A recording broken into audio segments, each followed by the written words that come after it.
Meron tayong ginagawa dito guys. I-share ko lang sa inyo. Isa siyang maliit na counter.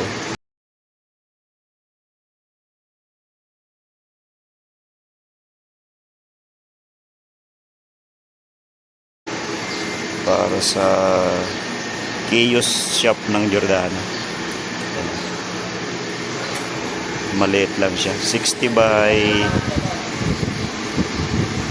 70. Tapos yung taas niya 90. Ang gagawin natin, kasi nga pan-temporary store lang to, lalagyan natin siya ng isang submeter, tapos isang breaker na ilang ampere ba ito?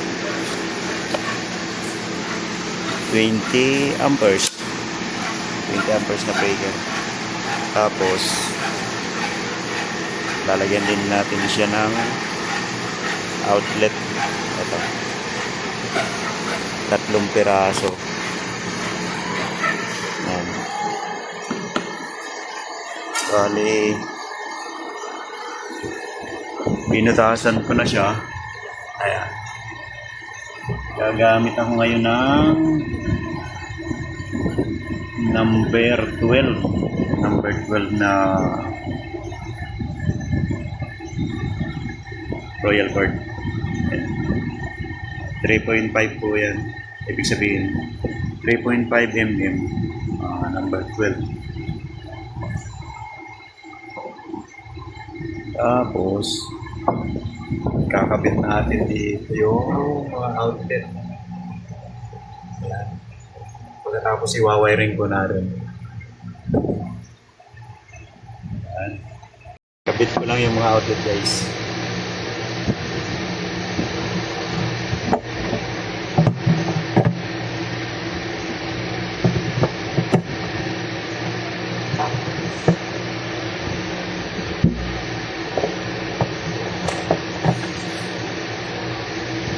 Ayan na. Ayan na yung kamada ng kanya outlet. Ayan na po siya guys. Nakakabit na. Pantay na pantay po yan.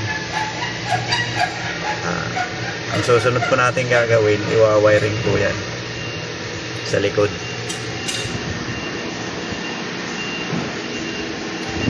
Itong part po ng counter na to, may parang open. Tatakpan pa po natin ng 1/4 na plywood yan para hindi makita yung wiring sa loob. Itong part na to, yan po yung iwa-wiring natin. Ito na siya guys, iwa-wiring na natin. Ang gagamitin pala natin ng wire is number 12 na THHN. Number 12 po yan, 3.5 din.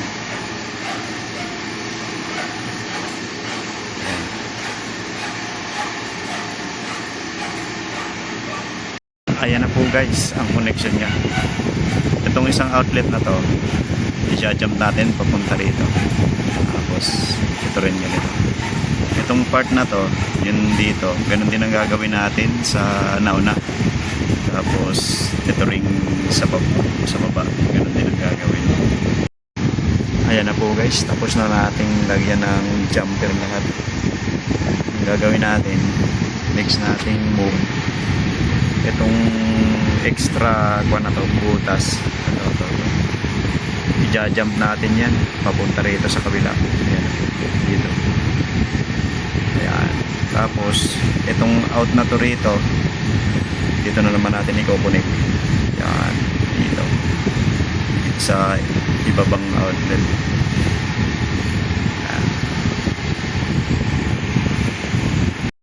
Ayan na po guys. Tapos itong part na to, dito natin ilalan. Po guys, nabuo na yung connection ng mga outlet. Eto, nag-jump dito sa baba, tapos yung labas nito pupunta rito sa ilalim. Ayan. Pwede rin po yan dito, ito pwede rin dito, Tapos ito, pwede rin dito. Kahit saan po yan. So sunod natin gagawin, i-install na natin yung mga breaker saka yung submeter. Ayan na siya guys. Nandito na yung submeter saka yung circuit breaker.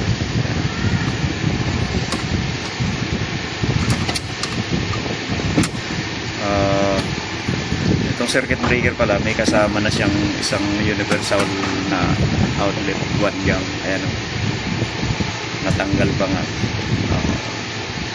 Siguro kabit na lang natin to para may magamit din sila kung sakaling kulang yung tatlo. Ang gagawin natin dito, itong submeter na to, dito natin siya ilalagay. Yan.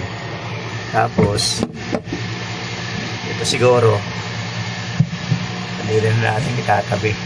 Yan. Depende po yan sa gusto nyo kung ano, pwedeng nasa ibabaw yung circuit breaker, pwedeng nasa ilalim din, hindi kaya nasa ibabaw yung submeter tapos nasa ilalim yung circuit breaker. Parang ganyan siya. Mahirap po kasi pag solo, kaya isa-isa lang po natin binibidyohan. Pwede rin pong ganyan. Ayan. Mas maganda siyang tingnan, kaso ito kasing area na to medyo masikip, kaya dito natin siya ilalagay. Ito, submeter, tapos breaker. Kabit ko lang guys, tapos balik ako mamaya. Dahil na banggit ko na sa aking last video kung paano magkabit ng submeter, ituturo ko ulit para maintindihan. Itong part ng submeter na to, ito, yung kanan na yan yung papunta ng breaker. Sa taas po yan pag nakatayo yung breaker natin. Ayan, ganyan po yung posisyon pag nakatayo. Ayan, yung letter na yung pangalan niya is nakatayo din. Ayan, dito po natin ilalagay yan. Kasi pala rito, ayan, papunta rito. Ito. Ayan na po siya guys. Oh. Nakakunik na yung submeter sa breaker. Ayan. Ito, kaliwa. Tapos sa taas po ng breaker. Hindi pwede pong magkabaliktad dyan. Kung sakaling magkabaliktaran po yan, gagana pa rin, kaso di ko lang sure kung magtitrip siya kasi dito po ang supply niyan.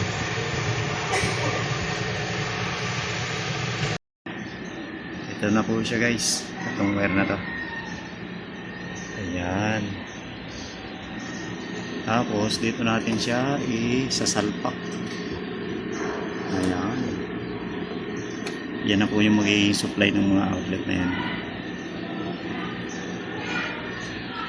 At dahil nakikita ko na pangit tingnan yung wire na to, ang gagawin natin, tutusok natin siya rito para malinis tingnan yung nasa loob. Tutusok natin dito, tapos labas natin dito. Ganun pa rin po ang connection yan. Ganyan pa rin po.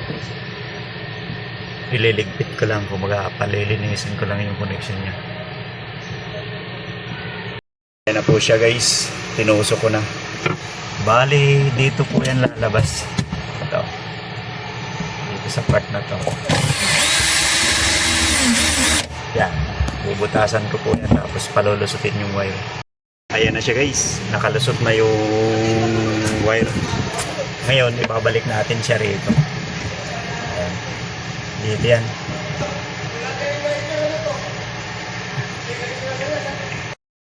Ayan na siya guys, nakakabit na ulit. Ayan o. Tapos, itong nasa kaliwa na to. Ito yung lalagyan natin ng supply. Papasok din natin dun sa kabila ulit. Ayan na po siya guys. Nailagay ko na. Ito yung magiging supply natin. Ayan. Nandun po yan sa kabila. Ayan. Kompleto na to. Tatakpan na lang natin. Ayan na siya guys. Napakalinis tingnan. Wala kang makikita bakas ng wire. Ang connection po niya nandun sa kabila.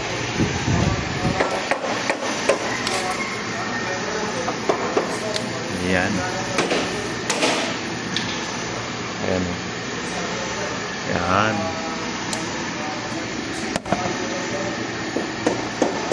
I-connect na lang po natin to. Tapos na po yan. Ito.